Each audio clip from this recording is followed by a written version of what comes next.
1,67,000 பயனாளிகளுக்கு நலத்திட்டங்கள் வழங்க உள்ள முதலமைச்சர் ஸ்டாலினை மதுரை மாவட்ட மக்கள் திரண்டிருந்து வரவேற்க வேண்டும் என அமைச்சர் மூர்த்தி வேண்டுகோள் விடுத்தார்.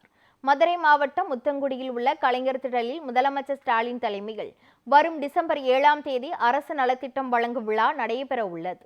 இந்த விழாவிற்கு வருகை தர உள்ள முதலமைச்சருக்கு மதுரை வடக்கு மாவட்ட திமுக சார்பில் உற்சாக வரவேற்பு அளிப்பதற்கான ஏற்பாடுகள் நடைபெற்று வருகிறது.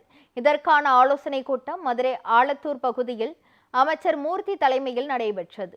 இந்த கூட்டத்தில் பேசிய அமைச்சர் மூர்த்தி, வரும் டிசம்பர் 7ஆம் தேதி தமிழ்நாட்டில் எங்கும் நடைபெறாத வகையில் 1,67,000 பயனாளிகளுக்கு நலத்திட்ட உதவிகள் வழங்குவதற்காகவும், மாவட்டத்தில் முடிவுற்ற பல்வேறு திட்டப் பணிகளை தொடங்கி வைக்கவும், பல்வேறு புதிய மக்கள் நலத்திட்ட பணிகளுக்கு முதலமைச்சர் ஸ்டாலின் அடிக்கல் நாட்டவும் உள்ளதாக கூறினார்.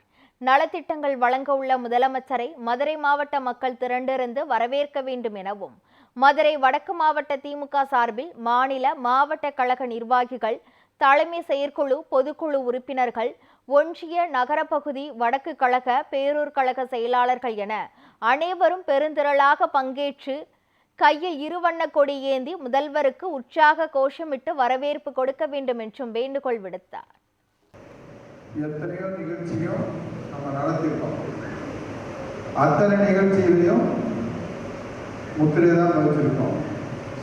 கடைசியா நம்ம நடத்தின பொதுக்குழுவை தமிழ்நாடே பார்த்து இனிமேல் இது மாதிரி ஒரு பொதுக்குழு நடத்த முடியாததை தமிழ்நாட்டில் இருக்கக்கூடிய அத்தனை பேரையும் வாழ்த்துக்களை பெற்றது நம்ம மாவட்டம். அது மாதிரி நம்மளே திருப்பி பார்த்தா அது நடத்த முடியுமான்னு தெரியல. அதுதான் 7ஆம் தேதி. இன்றைக்கு 1,00,000 பேர், அதுவும் இருக்கை அமைத்து செட்டு போட்டு அத்தனை பேரையும் அழைத்து வந்து அந்த நிகழ்ச்சி நலத்திட்டத்தில் நடக்கிறது. தமிழ்நாட்டிலேயே நம்ம தான் இப்போ முதலிடத்துக்கு நடக்கிறோம். 7ஆம் தேதி நடக்கிற நிகழ்ச்சி தமிழ்நாட்டிலே முதல் நிகழ்ச்சியாக நிச்சயமாக நம்முடைய நிகழ்ச்சி இருக்கும், அரசு நிகழ்ச்சி இருக்கும் என்பதில் எந்த விதமான மாற்று கருத்தும் இல்லை.